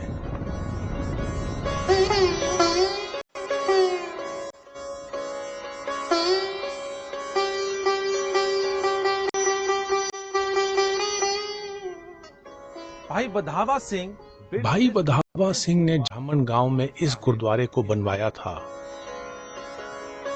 काहन सिंह नाभा महान कोश में लिखते हैं कि जब गुरु नानक और भाई मर्दाना जामन गांव आए तो उन्होंने भांबरा जैन बिरादरी के भाई नरिया के साथ रूहानी गोष्ठी की। गुरु नानक के फलसफे के मतवाले होकर भांबरा बिरादरी के कई सदस्य उनके अनुयायी बन गए थे। झामन के गुरुद्वारा रोड़ी साहिब के पास 1947 के बंटवारे से पहले जमीन के बड़े हिस्से का मालिकाना था और संगत का यहाँ आना जाना लगा रहता था। यहाँ साल में 2 बार मेला लगता था। अब ये गुरुद्वारा वीरान हो गया है। इसका विशाल सरोवर सूख गया है। इस गुरुद्वारे की शान और शौकत वाली पृष्ठभूमि का अंदाजा उन खंडरों से लगाया जा सकता है जहां दीवारों पर प्रेरक नैतिक लोक कथाओं की चित्रकारी आज भी देखी जा सकती है। ये दिलचस्प है कि इस गुरुद्वारे का नाम रोड़ी साहिब है, जो एमनाबाद के गुरुद्वारे का नाम भी है। गुरु नानक और भाई मर्दाना ने झामन गांव से बरकी जिले के डेरा चाहल गांव का सफर किया।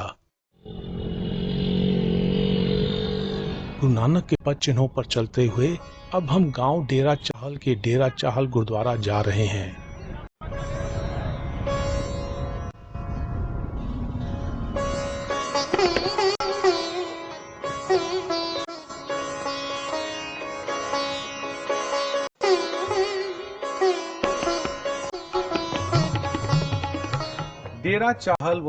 डेरा चाहल गांव में गुरु नानक का ननिहाल था।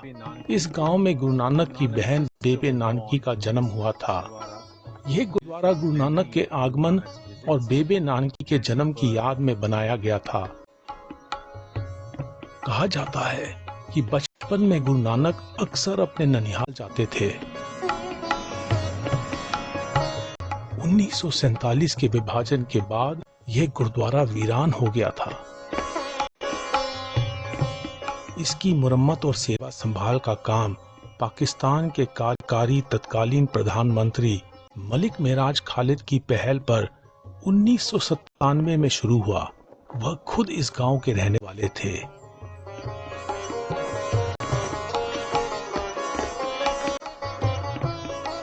गुरु नानक और भाई मर्दाना ने डेरा चाहल से तलवंडी की यात्रा की, जिसे बाद में ननकाना साहिब नाम दिया गया।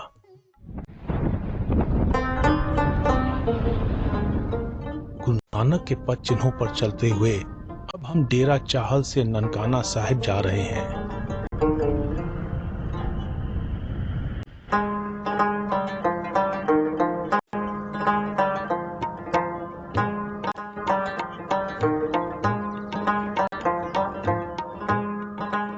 गुरु नानक और भाई मर्दाना लगभग 12 साल के सफर के बाद तलवंडी लौट रहे थे। उनकी पहली उदासी पूर्व और दक्षिण की ओर थी, जो 1504 ईस्वी में शुरू हुई और अंदाजन 1516 ईस्वी में पूर्ण हुई, जब गुरु नानक की उम्र 47 साल थी।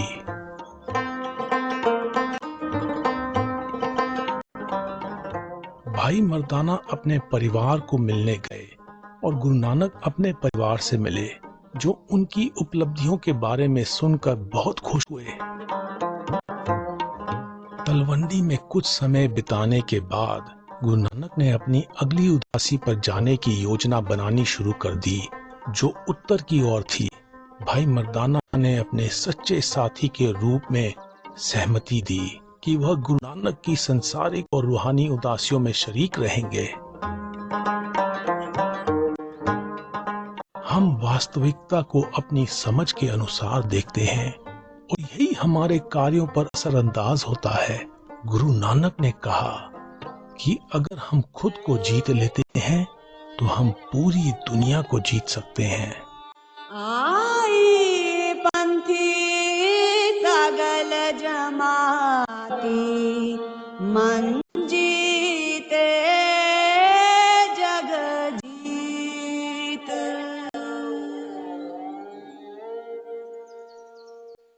Yeah, Manisha, we can come back now.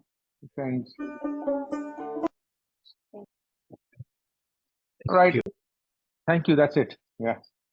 Yeah. I So don't know. anyway, I don't know how the group felt in the Hindi, but I mean, for me, all the languages are the same. But yeah, Amardeep, you said 5 languages: Hindi, English, Urdu, Punjabi, and Shamukhi is actually is spoken as Punjabi, but the script is right to left. Is the Urdu script used to write Punjabi, which is on the West yeah, Punjab yeah, yeah, side. yeah. So that script is different from Urdu. Script is Urdu only, but in Punjabi there are certain letters. So it is you using Urdu script to write Punjabi in the earlier days when Baba Farid was writing, they would use the Persian script to write Punjabi. But there are certain sounds that cannot be given. Like let's say in Punjabi you'll say palu, and in Hindi you'll say bhalu. So when you write in Urdu, you're writing Punjabi, it is being written as bhalu, but a Punjabi will read it as palu. But you give that same thing to a UP guy, he will read it as bhalu. And if it's written as kanak, which is your wheat, right? So in Urdu there's nothing as rana. So you write it as kanak. So the UP guy will read it as kanak, but in Punjab the guy will automatically read it as kanak. Those Yeah. are nuances. That's it. Yeah. No. I'd been to Pakistan in '79, and I was really fascinated as to how, in Punjabi was the language, right? And how they carried it forward, and how the script would seem to me at least like Urdu. I was very fascinated by the fact that they were writing, I mean, they were speaking Punjabi, but the script was different from the Punjabi script that I was familiar with. So, Well, Punjab of the pre-British was a Persio Persian script in the elite, and the Hindu and the Sikh community would use for their spiritual needs Landa script, which later became branded in the Guru's time as Gurmukhi, is a Landa script. But the Muslims would use their spiritual script as the Hijazi, which is the Arabic script for Quran. But the day-to-day conversations would happen, or the official script would be all in the Persian script. And with the British coming in, who had ruled for over 150 years in India, Punjab was the last state that they entered. The decision that they had to make was, will they make their officers learn Persian, or will they teach the Punjab Urdu? Because Urdu was a language which was developed in UP and Bihar belt. Someone's calling out. Sir, Yeah, just let me complete this thought, and then we can come there. So the UP Bihar, the Persian script merging with the Hindi belt, which resulted in the Urdu, went into Punjab because of British, and that's where the British decided that Persian needs to be taken out from the school system, and Urdu was replaced. That's why our forefathers all learned in Urdu. So I'll stop there. That's a linguistic aspect. yeah, absolutely. My grandfather, was fluent in Urdu. Yeah. All right, so let's get to the questions. Yeah, anything? Yeah, I'm happy to address. Someone was trying to say something. sir, I just wanted to say that thank you, sir, for making videos for our better learning. Oh, Shitish, thank you so much for paying so much of attention to seeing it. I Yes, sir, you are working very hard to make videos just for our learning and praising for the footprints of Guru Nanak.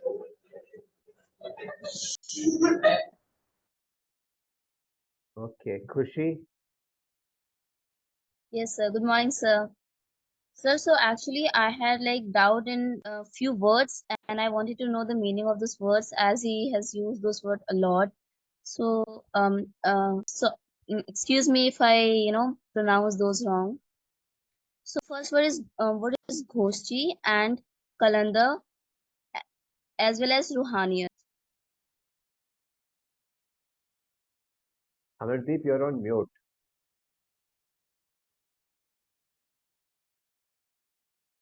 Okay. Can you hear me now? Yes. Yes, sir. Yeah. So first one is Goshti, right? Yes, sir. Goshti is a Hindi word which comes from ghost. Ghost. I'm not saying ghost in terms of ghost in terms of meat, right? That's not. Goshti is when two people two spiritual people have a dialogue, right? Goshti. So that's what it means. And it's in the spiritual language to have spiritual dialogues. That Goshti.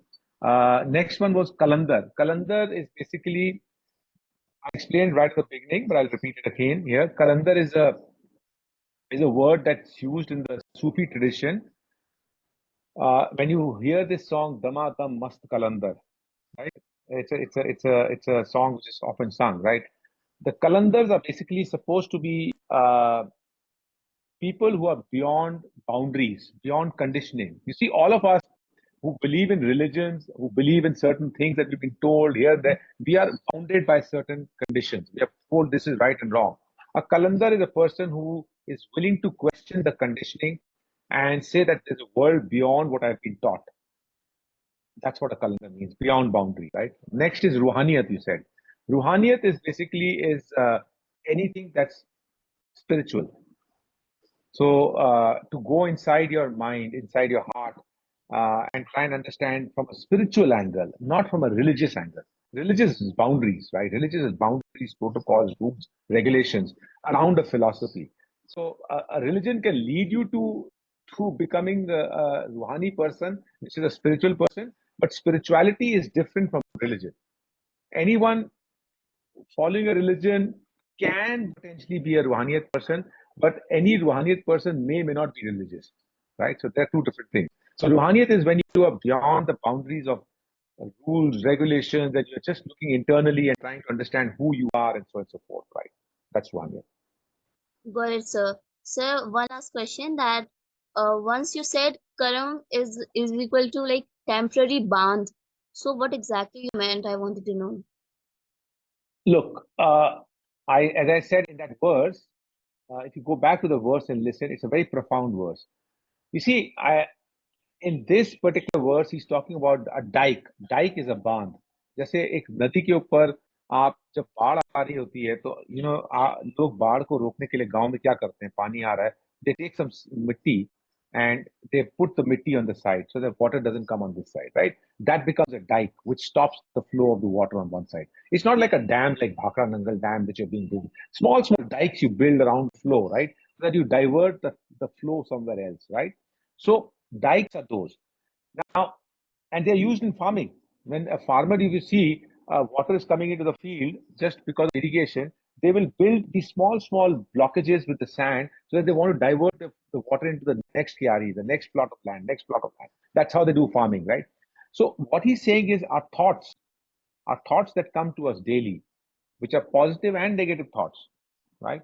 Sometimes we really reflect back, do you control your thoughts? Sometimes, you start getting it from a spiritual angle. You say, I don't control my body. I was born out of nothing. I didn't ask to be born. Even my thoughts, when they're coming in, they come from nowhere, right? We act on the thoughts, but thoughts come by themselves, right? Even if you try and keep your mind quiet, the thoughts will still come. So the thoughts which are coming, if they are diked because of your conscious understanding that I don't want to go in this path, you're diking them. It's like a flow of a thought coming in like a water, and you're diking them, saying that no, let it go on this other side, let it go on this other side. Those are the actions, the karams which are diking them, right? And then ultimately the thoughts, if they're always more on the positive side, I think as a human we'll always have negative thoughts also inside us. But the more we create positive actions inside us, the more our actions itself, the karam itself, become positive. That's what it is. Okay, thank you, sir. So the video was actually so wholesome, and it actually got me at the starting only.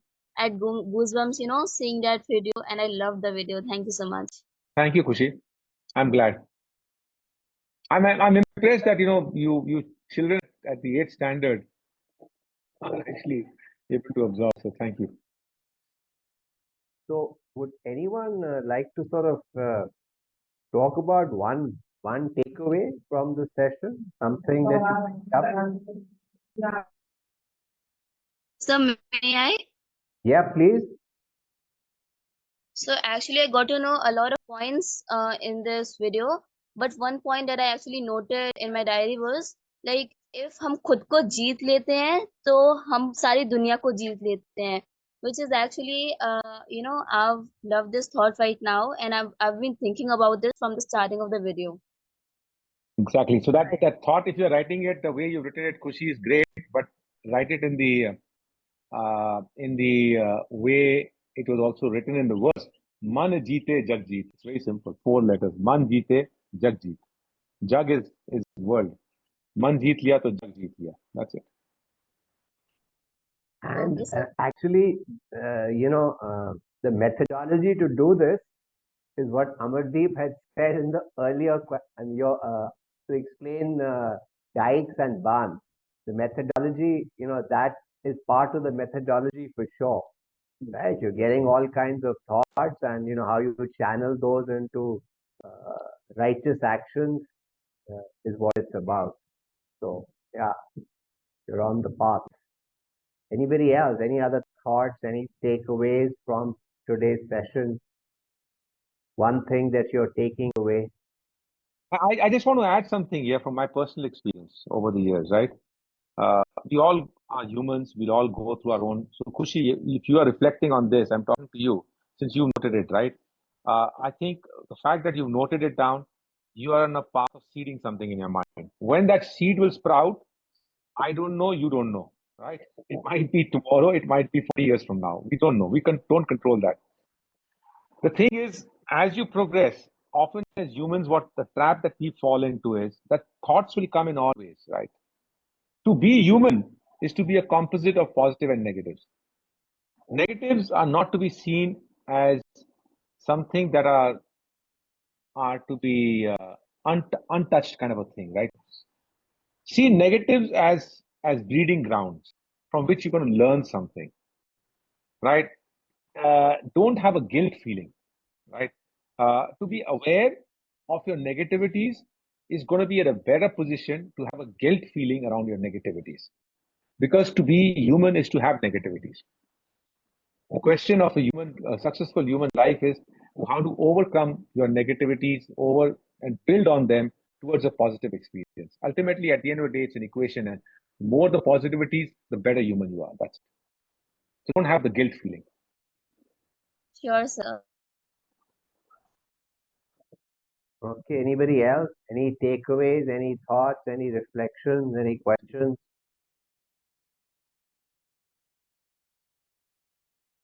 Okay, so Meenakshi, why don't you just talk to us?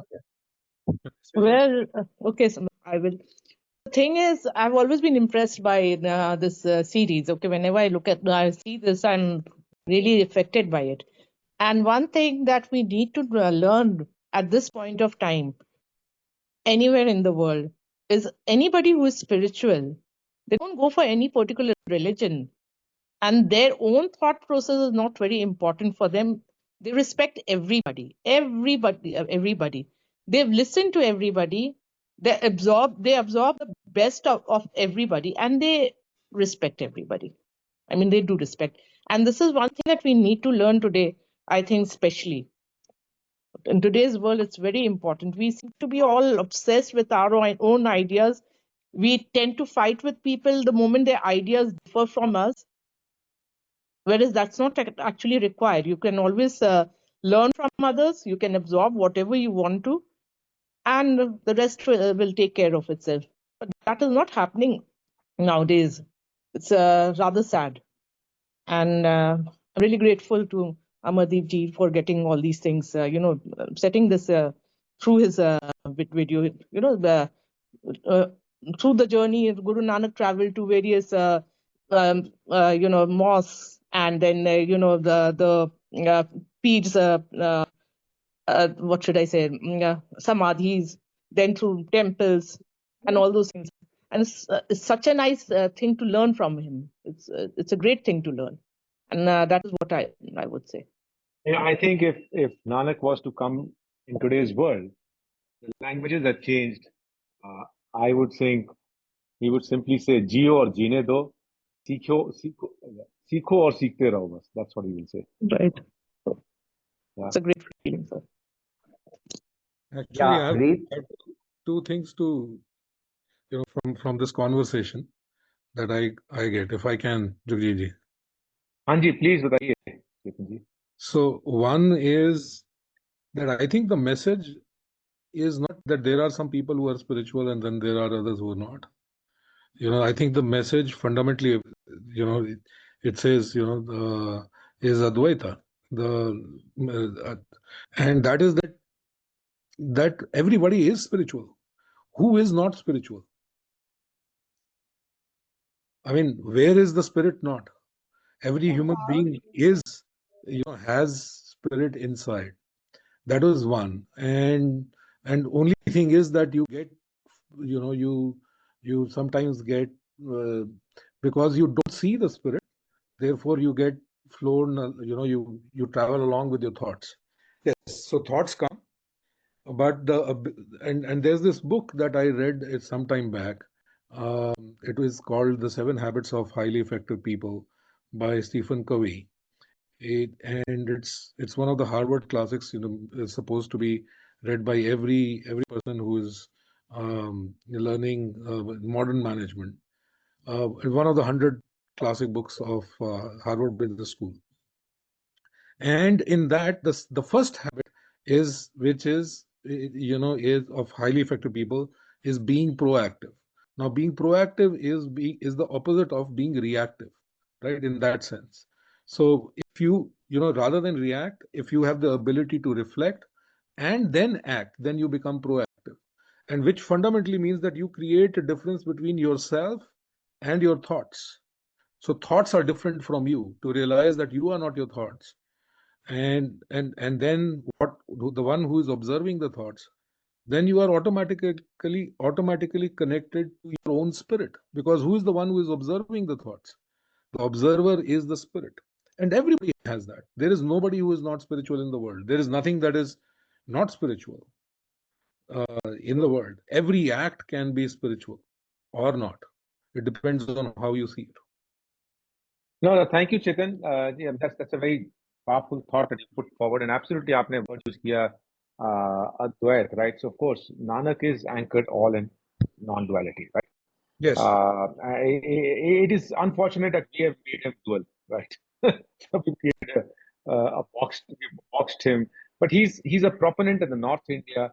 500 years, 50 years back, he led a movement, right? And he led a movement that achieved its apex and pinnacle, and then the very people who followed him kind of boxed him. So that's unfortunate, right? But he is non-duality.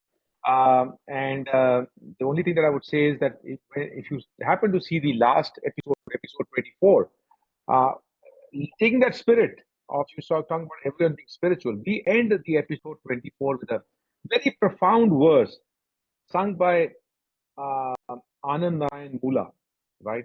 I mean, it's written by Anand Narayan Mula. It's like many people have written about him, right? And we end this by him. We opened it with the first episode. We opened it with a Muslim actually saying something about him, and in the end, the so-called, I mean, because this word Hindu and so on, so everyone on this side of the Sindhu River is a Sindhu civilization, right? So today we divided Hindu, Sikh, Muslim, and I'm not going to get into all that division. But the fact is, because he's not Anand Narayan Singh, so he's not the way we define the Sikh today, right? But he's a follower of Nanak, Anand Narayan Mula, and he writes, beautiful, I'll say it here, जहाँ की बुझती हुई निगाहों को जगमगाता है बामे Nanak. The spirit of Nanak is a hope for the flame of the world, of the humanity that's extinguishing very rapidly. And he's written it 100 years back, right? It's extinguishing even that time. And then he says, Na koi pak, na koi napak. This is not about the Pakistan, right? He's using an Urdu word. He's saying, Na koi pak, na koi napak. Pak is pure. He's not talking about the land of the pure and all. He's saying, Na koi pak, na koi napak. There's no one pure, there's no one impure. Na koi ucha, na koi nicha. Right? Ultimately, what he's saying is, in the eyes of Nanak, everyone is unique. That's it. So therefore, everyone is spiritual. Yeah. Yeah, Amardeep, you've been waiting for a while. Ask your question. Yes, sir. So my question is, how did Guru Nanak idea of Ek Onkar bring people of different religion together in his time? Oh, it's a very interesting question, and it's something. Who's asked this? Sorry, what's your name? Aradi. Sir, Aradi. Aradi. Aradi. Okay, sorry. Okay, Aradi, it's a very, very, very profound question you asked, and I need to answer it a bit. I need a little bit of a background to this explanation, right? So how did Ekonkar bring together people of different religion? Okay, all right. The moment you understand Ekonkar, religion doesn't exist. Okay, what exists is oneness, and allow me to explain this to you. You see, the sound, as we in the Indian traditions say as Om, right, which is basically a trinity. I will tell you as a Sikh, a follower of Nanak, I have been led in the wrong path by the people who have written about my faith in the English language. Look, I studied in the Doon School. My first language of choice is English. I always think in English. It's not that I don't know Hindi, Urdu, or Punjabi. I know that equally well. But I have a very fast processor in my mind which thinks in English and converts it, right? That's the way I am. Why? So I have read, my natural thing is if you give me different languages of books, I will pick up an English book. So I've always read in English. And what have I actually gathered over the period of time is that all the people who have written about the philosophy of Nanak have always conditioned me wrongly from my childhood. Because they've all said, even in Wikipedia, after this thing, you open the Wikipedia and see who is Nanak. And it'll start by saying Nanak is the founder of monotheistic Sikh faith. First and foremost, he founded nothing. A faith got founded later on. Let's accept that, right? He was a man on quest. Faith always follows. It happens with every faith, right? So he has founded nothing. He was on a quest. Socio-political situations led to the founding of something. Second, monotheism is the word which has put me on a wrong direction. It's coming to Ekonkar. Monotheism basically means, if you look at the English dictionary, it means God is one. Sorry, every Sikh that you will ask, they will say, oh, we are a monotheistic faith. They've just got it wrong. Nanak is not about monotheism, because the moment you say there is God is one, the question then arises, where is God? Is it up there? Is it down there? Is it outside? Is it inside? Is it somewhere else? What is the gender? So all the problem starts, where is God? What's the gender? How do you address it? And so forth starts. So God, the Abrahamic concept of Abrahamic faith is, in Judaism, in Christianity, and Islam, yes, God is one. And that God is distinct from you, and that God is achieved through the Son of God, and therefore the God is sitting somewhere in heaven. Nanak's philosophy is not that. It's the Goras who've written our English books, and our people have got it wrong. God is the Nanak's Ekonkar, Om, basically represents the trinity of the energy. Look at it as energy, not as God. Forget the God concept for a moment. Trinity of energy. You see, we all have come from nothing. We go into nothing. It's the energy that has given us birth. Everything gets created, sustained, and destroyed. This forum has come together about 1.5 hours back. It's got created. It's sustaining right now. Give it another few minutes, it'll die. Our body came into existence as a bundle of energy. It will sustain for a while, it will die after a while. So everything in this creation is being created, sustained, and destroyed. Those are the three energies. Now, in our Indic tradition, you might give it a God attribute because of your limited mind. And you might say, okay, creation means Brahma. Sustenance means Vishnu. Destruction means Shiva or Mahesh. You might say that, right? But Guru Nanak is saying, in this trinity of creation, sustenance, and destruction, he's saying Akar, Omkar. He's not saying Om, he's saying Omkar. That sustenance, creation, and destruction is taking a form. Kar comes from Akar.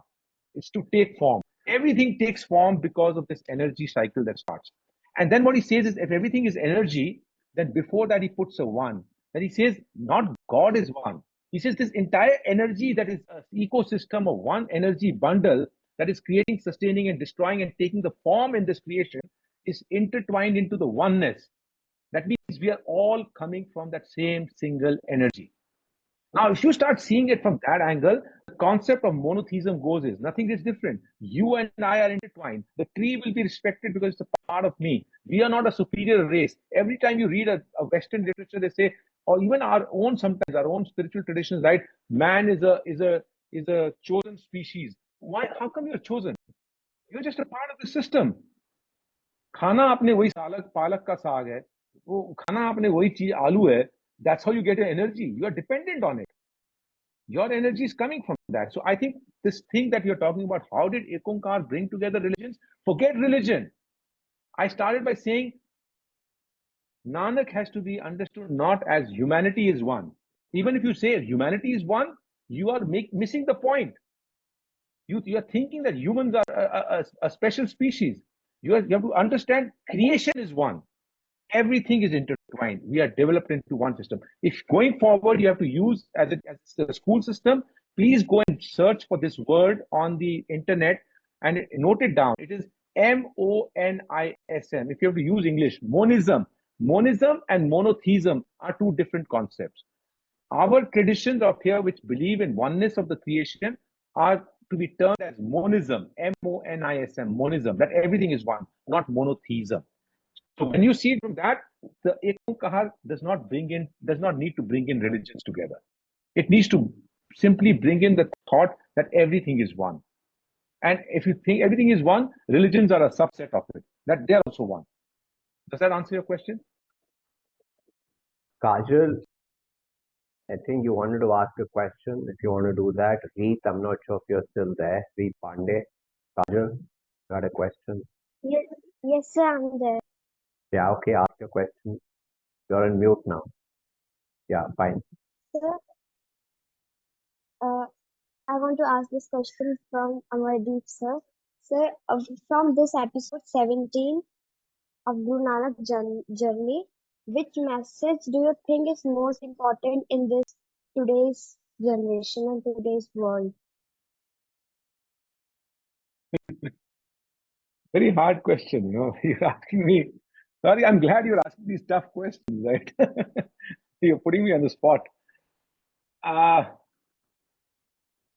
do I tell you what's the most important thing to take away?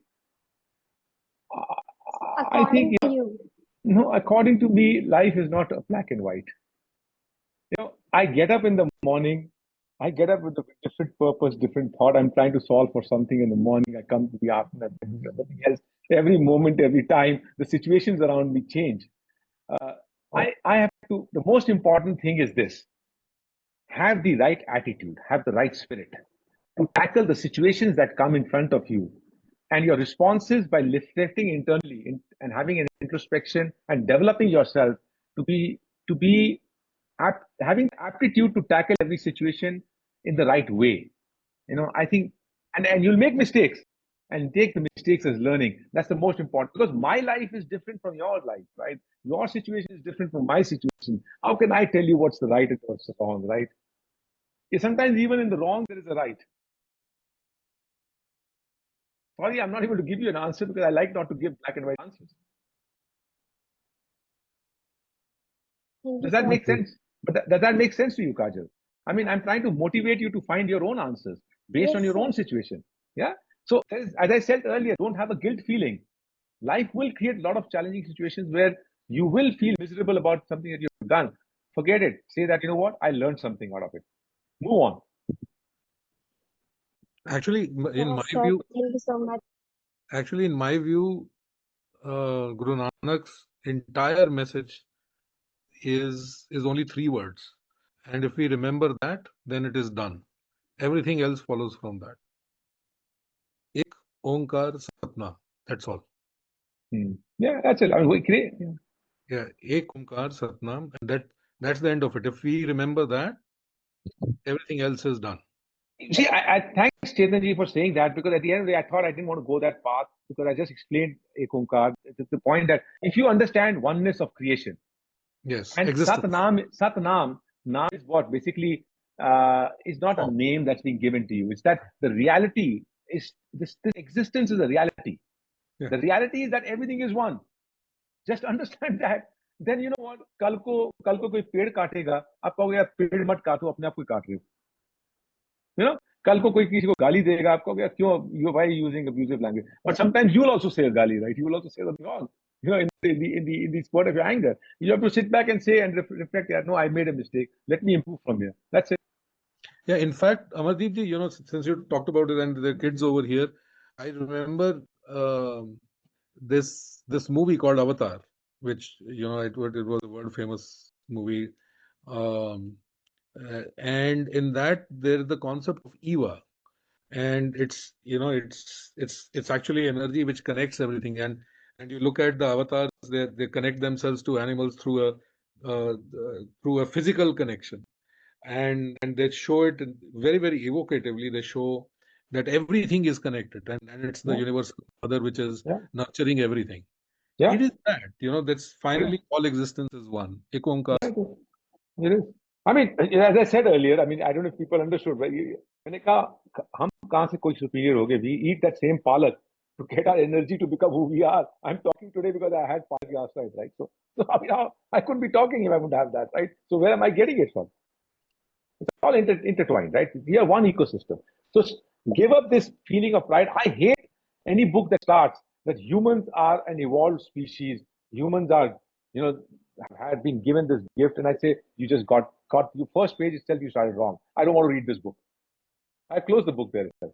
Anything that starts with a superiority feeling is set up to actually lead to a point where you are divisive. Yeah, so have the humbleness to say that everything is one ecosystem and therefore you cannot be different from the others. Okay, thank you so much, Amardeep. We're close to 12:30, and so we will close today. Thanks so much for your time and effort. Thank you, Chetanji, for coming by and always add to our discussion. Thank you for that. Over to you, Manisha. Thank you. Thank you, everyone. Amardeep sir and Chetan sir, Jagdeep sir, for coming and joining us and motivating our children. This was the best session, as I can see. The entire episode, along with and the children curiosity, went to another limit, and they were really good in questioning. And I believe they all have received their answers. So I'll request all the students to please write your reflection so that will be published, and in our next meeting we'll be showing it to you how beautifully you all have written and how it come up. Thank you. Waiting for you for the next. Thank you, everyone. Bye bye. Take care. Bye. Thank you. Thank you.